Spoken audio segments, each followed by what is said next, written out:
사랑이 많으신 하나님 아버지 감사합니다. 오늘도 이렇게 에스라 말씀 앞에 모일 수 있게 도와주시고 하나님의 말씀을 배울 수 있게 하시니 감사드립니다.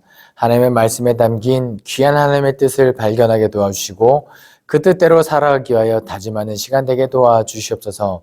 무엇보다도 더욱더 겸손해지기를 소망하며 예수 그리스도의 이름으로 기도합니다. 아멘. 에스라 그 다음에 우리가 가진 성경은 에스라 다음에 어떤 책이죠? 느헤미야. 이 책은 구약 성경만을 가지고 있는 히브리 성경에서는 원래 하나의 책입니다. 그러니까 에스라 느헤미야가 원래는 그냥 하나의 책이에요. 그래서 내용을 쭉 읽어보면은 실제로 에스라가 책 제목인데 누구 이야기부터 시작하죠? 스룹바벨과 예수아부터 시작해요. 포로 1차 때 포로기한은 에스라가 아닙니다.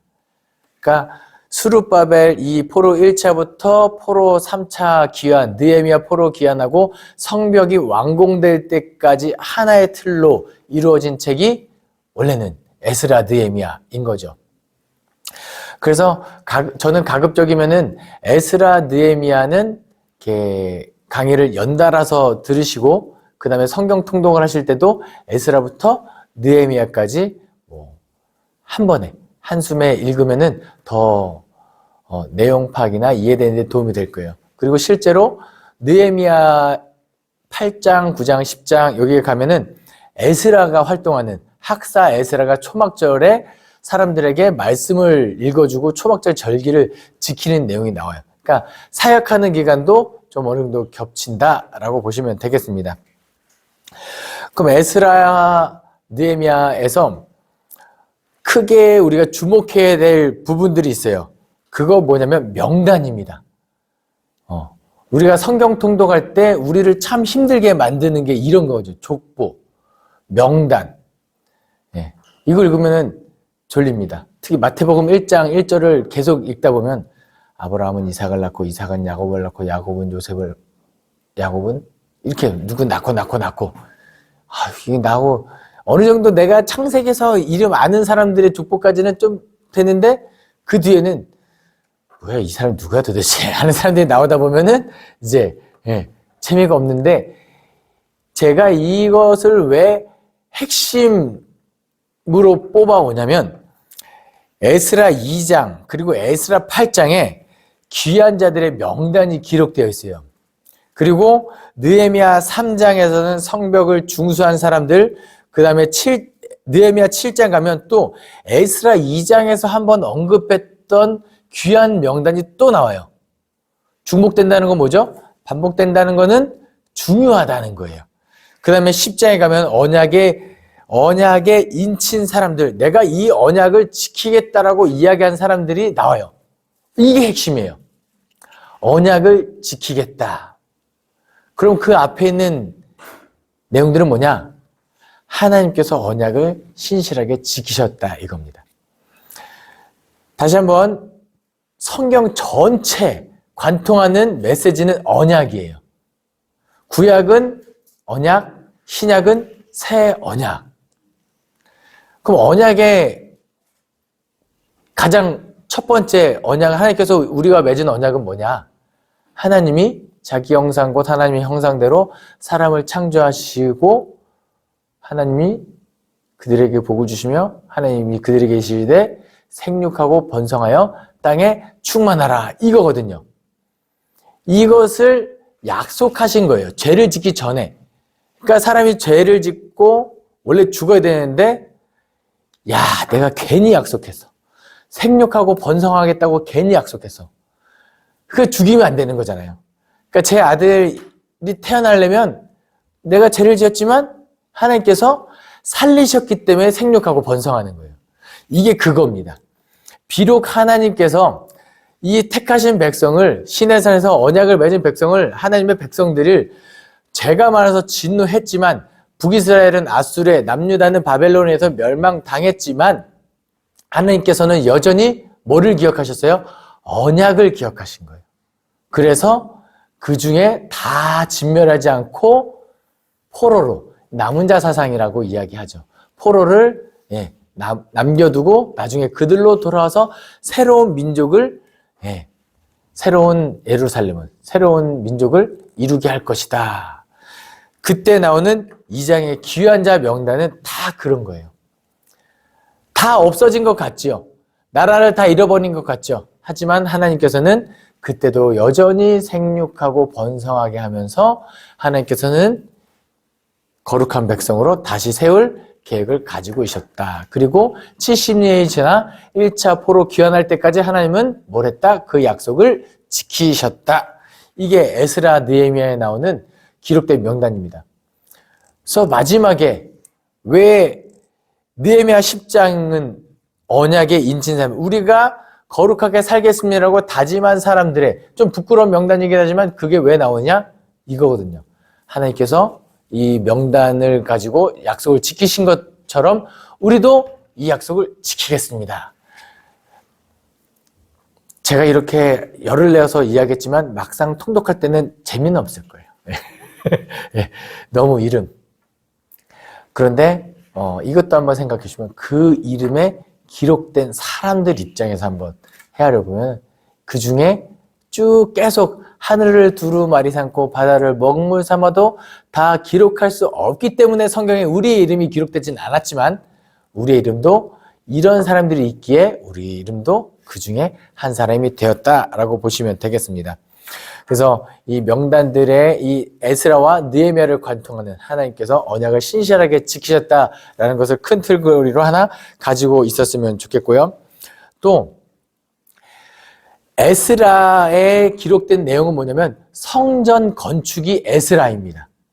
이스라엘 백성들이 1차 포로 돌아와서 성전을 재건하는데 중간에 성전 재건이 방해자들에 의해서 멈췄고 하지만 학계 스가랴 때 와서 다시 시작해가지고 성전 건축이 다리오 왕 2년 때 완공되고 그 다음에 느헤미야 때는 성전이 완공된 다음에는 이제 성벽, 예루살렘 성벽 재건이 느헤미야 내용입니다.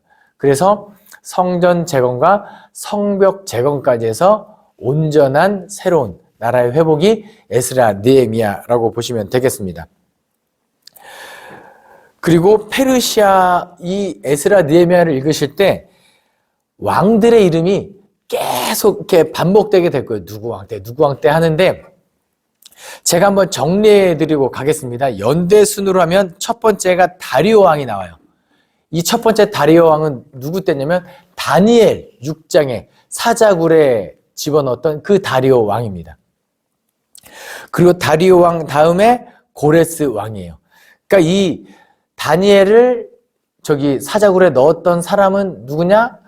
고레스 왕의 외조부? 그러니까 아무튼 친인척 관계의 다리오 다음에 고레스입니다. 고레스 왕 원년에 드디어 이제 칙령이 선포된다라고 보시면 되겠습니다. 그리고 고레스 다음에 나오는 왕의 이름은 아하수에로. 이게 나중에 대적자들이 방해할 때 고레스 때부터 다리오 왕 때까지 조서를 보내서 방해했다고 나오는데 그때 이름이 아하수에로 아닥사스다라고 에스라서에는 그렇게 기록되어 있어요. 근데 실제로 세계 역사를 보면은 이 아하수에로 아닥사스다라고 기록된 사람들은 아마 캄비세스 또는 가짜 스메르티스 이 왕들일 것이다 라고 추측은 합니다. 그러니까 성경에서 왜 에스라서에서 이 사람들 원래는 아하수에로 그 다음에 아닥사스다 왕들은 친유다적인 성향을 갖고 있거든요. 왜냐하면 아하수에로의 아내는 누구예요? 에스더.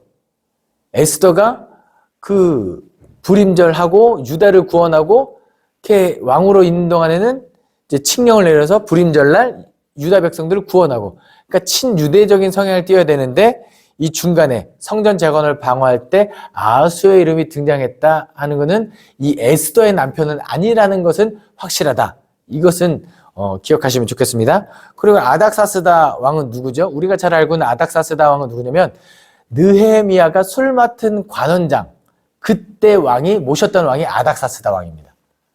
그런데 또 성전 재건을 방해할 때 그 고발을 들었던 사람 중에 한 명이 아닥사스다 이름이 들어갔는데 이 아닥사스다도 느헤미야 때 아닥사스다는 아니다.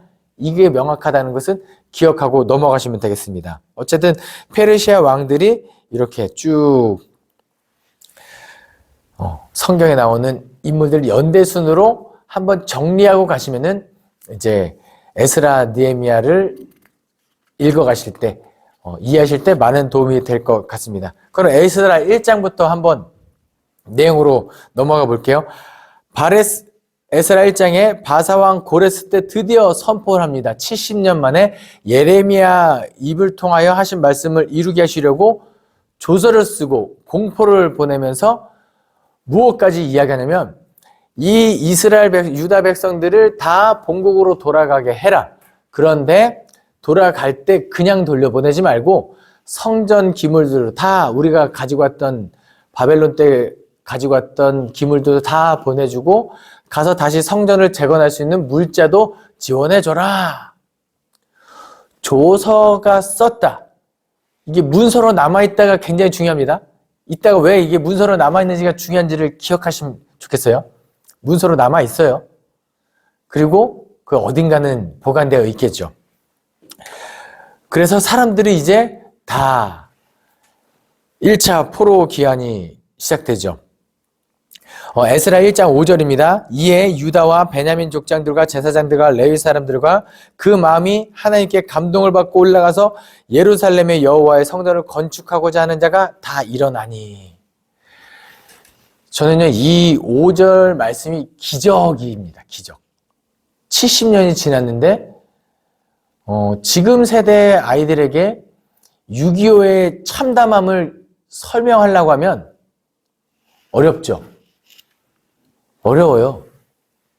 왜 우리가 한민족인지도 이제는 긴가민가하고 굳이 통일이 돼야 돼요 라고 말하는 게 아주 점점 다음 세대가 지날수록 그렇게 될 거예요.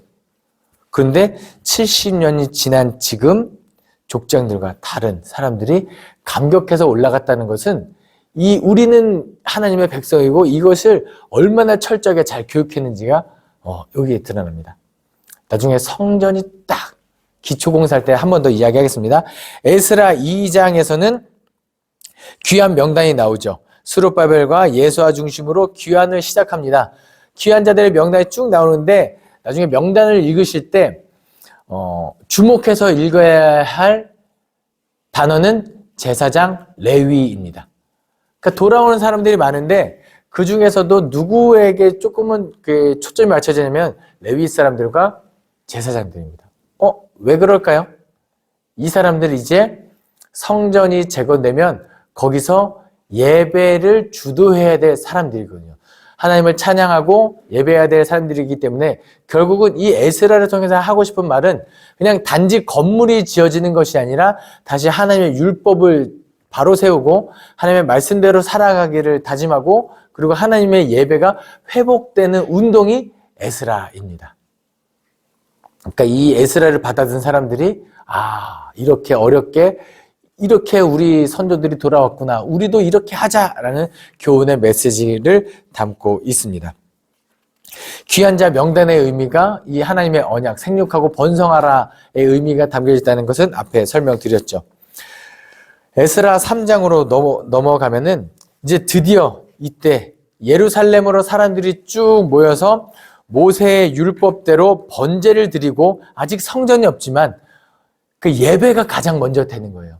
아브라함이 위대한 점이 뭐냐면 아브라함은 가는 곳마다 단을 쌓고 하나님께 예배하였더라. 그리고 성전의 기초를 놓는다. 그런데 에스라 3장 12절과 13절에 제사장들과 레위 사람들과 나이 많은 족장들은 첫 성을 보았으므로 이제 이 성전의 기초가 놓임을 보고 대성통곡하였으나 여러 사람은 기쁨으로 크게 함성을 지르니 백성이 크게 외치는 소리가 멀리 들리므로 즐거이 부르는 소리와 통곡하는 소리를 백성들이 분간하지 못하였더라. 이때 성전의 기초가 놓이는 것을 보고 너무 감격해서 눈물을 흘린 사람들, 너무 기뻐하는 사람들의 가장 나이가 적은 사람은 몇 살일까요? 70살 이상이죠. 포로로 끌려갔을 때 그때 갓 태어난 사람이 이제 돌아오면 70살인 거예요. 그러니까 70년 동안 하나님의 백성으로서 우리가 비록 포로에 끌려가 있지만 어렵지만 그곳에서 신앙을 지키고 신앙을 전수하고 했던 이 모습들, 어쩌면 오늘날 우리에게 너무나도 필요한 것이 아닌가 싶습니다. 부모님이 신앙을 믿고 하나님을 잘 믿었다고 해서 자녀들이 반드시 구원에 이른다는 착각에 빠지면 안 돼요. 선교할 대상입니다. 다음 세대는 전도 대상이에요. 예. 보통 복음 전파율이 3% 이하로 떨어지면 미전도 종족이라고 하거든요. 근데 우리 다음 세대가 그래요. 그래서 어떻게 하면 그들이 하나님의 말씀을 듣고 성령의 기초가 노릇을 보고 감격하게 하고 기뻐할 수 있게 우리가 우리 자녀들에게 신앙을 반드시 전수해야겠습니다. 근데 이제 스룹바벨과 예수아가 뭐를 갖고 와요? 고레스 왕의 칙령, 조서를 갖고 와서 이 예루살렘 땅에 성전을 짓겠다. 이렇게 하면은 불편한 사람들이 존재하죠. 누구냐? 바로 이 이스라엘 백성들이 포로로 끌려갔고 이 아수르가 어떤 정책을 취하냐면 민족을 다 섞습니다. 왜냐면 그 민족이 반역을 일으키지 못하게 기반을 없애려고 다 흩어요. 그러니까 중랑구에 살고 있던 사람들을 저 별내로 흩어버립니다. 그럼 내가 중랑구에서는 좀 방구 좀 끼고 다녔는데 별내 가면 찌그러져야 되거든요. 내 기반이 없기 때문에. 그런 식으로. 그래서 아수르 왕 에셀핫돈이 이주시켰던 그 사람들, 그때 어쨌든 이주돼 와서 거기서 뿌리 내렸던 사람들, 룸과 심세, 이런 사람들이 방해를 하기 시작합니다. 처음에는 어쨌든 이 스룹바벨과 예수아가 그 칙령을 갖고 왔으니까 함부로 하지 못하고 처음에는 이렇게 얘기해요. 우리 그 성전 공사에 함께 하자. 그러자 스룹바벨이 안 된다. 이 성전은 하나님의 거룩한 백성들이 해야 되고 너희는 우리와 상관이 없다. 라고 하자 이 룸과 심세가 아주 다리오 왕이 즉위할 때까지 고발하고 조서 쓰고 방해를 하죠. 그래서 아하수에로 즉위할 때, 이거는 에스더의 남편 아닙니다. 아하수에로 즉위할 때 고발을 써서 이들이 왕이 되려 한다. 이들이 성전을 짓고 성읍을 짓고 성곽을 지으면 이들이 힘이 생기고 그러면은 반역을 일으키고 왕이시여 당신에게 세금을 바치지 않을 겁니다. 그럼 왕의 국고에 손해가 나니 이것을 성전을 못 짓게 해야 됩니다. 이것을 아닥사스다 왕 때, 이제 아하수에르 때, 그리고 아닥사스 왕 때 중단을 시키죠. 그럼 이 성전 공사가 다시 재개되려면 이 아닥사스다 왕 또는 아닥사스다 왕의 권한에 준하는 사람이 다시 성전을 지어라라고 얘기가 될 때까지 성전 공사가 지어지면 안 돼요. 그게 맞죠. 안 그러면 반역입니다. 그런데 에스라 5장에 학개와 스가랴 때 우리가 이래서는 안 된다 하면서 성전을 다시 짓자 하고 성전을 뚝딱뚝딱 짓기 시작합니다. 그러니까 오히려 유다 총독, 그때 그 당시에 관할하던 유다 총독 다뜨네와 스달보스네가 너네 지금 뭐하냐? 라고 하는 거예요. 우리 성전 공사를 다시 시작하기로 했습니다. 나는 위로부터 그런 걸 보고받은 적이 없는데 가만히 있어봐라 하고 편지를 쓰죠. 지금 이들이 이 2차 저차 해서 우리한테 이렇게 해서 고레상 칙령 때 이렇게 해서 편지를 이렇게 내려가지고 성전 공사 그 근거로 다시 성전 공사한다고 하는데 그게 맞습니까? 해도 됩니까? 라고 조서를 써요. 다리오 왕 때. 그런데 6장에 다리오 왕이 조서를 발견합니다. 어디서요? 앙메다 궁 성에서. 고레스 왕 때 칙령 내렸고 그 문서가 앙메다 궁성에 잘 보존되었다. 이게 핵심입니다. 그러면 이 문서 누가 보관했을까요? 다니엘이죠. 어쩌면 다니엘은 뭐 나중에 헬라 제국 때까지 또 예언하고 미래를 예측하는 사람인데 지혜로운 사람이 먼 훗날 돌아가서 이렇게 했을 때 이 고레스왕 칙령을 가지고 있어야 된다. 어딘가에 잘 찾을 수 있도록. 그 악마달 궁상에 얼마나 많은 문서들이 보관되어 있는데 어쨌든 그게 발견된 거는 기적 같은 일인데 기적이 아니라 하나님의 섭리고 하나님이 그 예비해 두신 문서다라고 보시면 되겠습니다. 그래서 다리오 왕이 읽어보니까 진짜네? 유대인들이 말이 맞네? 그러면 여전히 그 문서가 유효하고 그러니까 다시 성전 재건하게 그리고 그동안에 재건을 못하게 했으니까 재건할 수 있도록 물자도 잘 지원해서 성전 공사가 이루어지죠. 그리고 성전 봉헌식이 되고 유월절을 지키고 율법을 지킨 겁니다. 그리고 예배를 회복하는 장면이 에스라 6장에 기록되어 있습니다. 이게 포로 1차 스룹바벨과 예수아 때입니다. 그리고 7장으로 넘어가면 이제 아닥사스다 왕 때 에스라, 학자 에스라가 등장합니다. 모세의 율법에 익숙한 학자라고 기록되어 있고요. 7장 12, 13절에 모든 왕의 왕 아닥사스다는 하늘의 하나님의 율법의 완전한 학자 겸 제사장 에스라에게 조서를 내리노니 우리나라에 있는 이스라엘 백성과 그들 제사장들과 레위 사람들 중에 예루살렘으로 올라갈 뜻이 있는 자는 누구든지 너와 함께 갈지어다. 이겁니다. 뭐냐면 수산교회가 잘 이렇게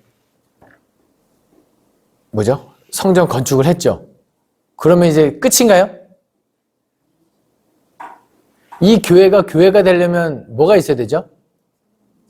그쵸. 그 가운데 예배하는 사람이 채워져야 되죠.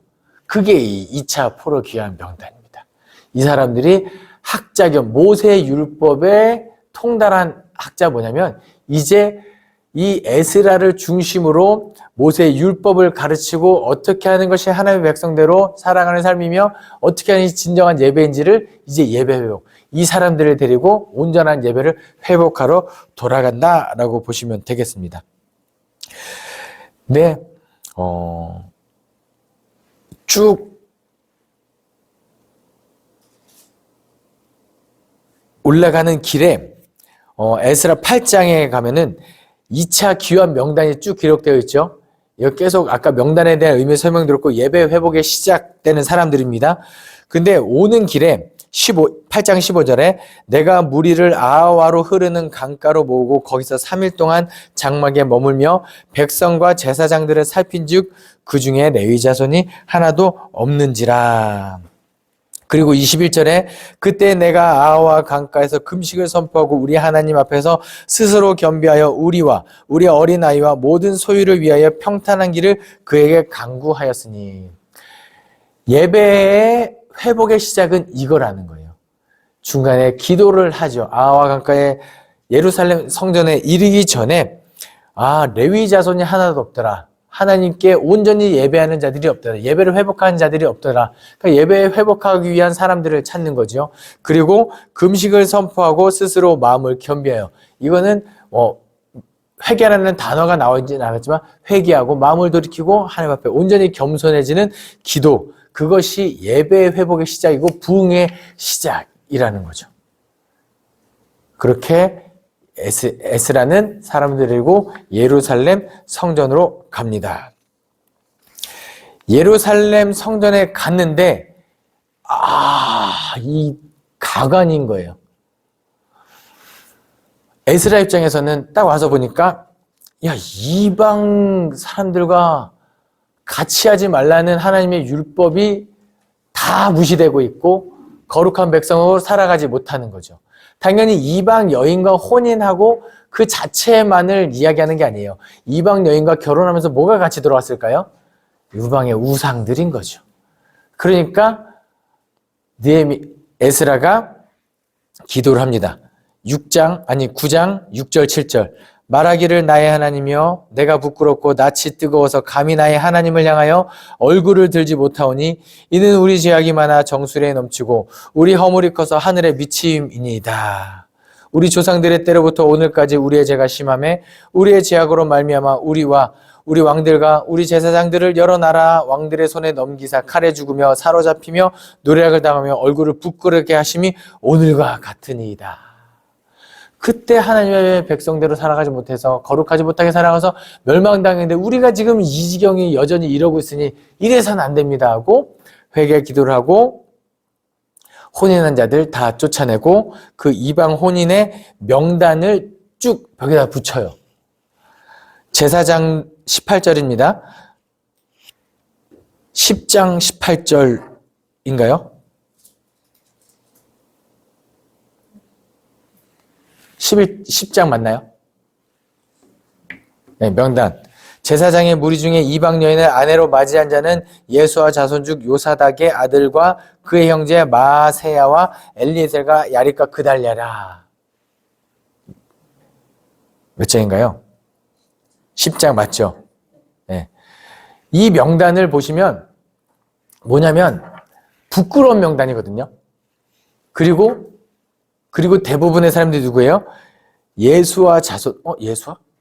그 스룹바벨 그 예수와? 어쨌든 귀족, 권위 있는 사람들의 명단이 붙은 건 사실 어떻게 보면은 그때 당시에 힘이 좀 있으면 야, 내 이름 좀 빼! 이럴 수 있거든요. 그렇잖아요. 예. 그런데 이것을 붙였다는 건 뭐냐면 저거를 기억하시면 됩니다.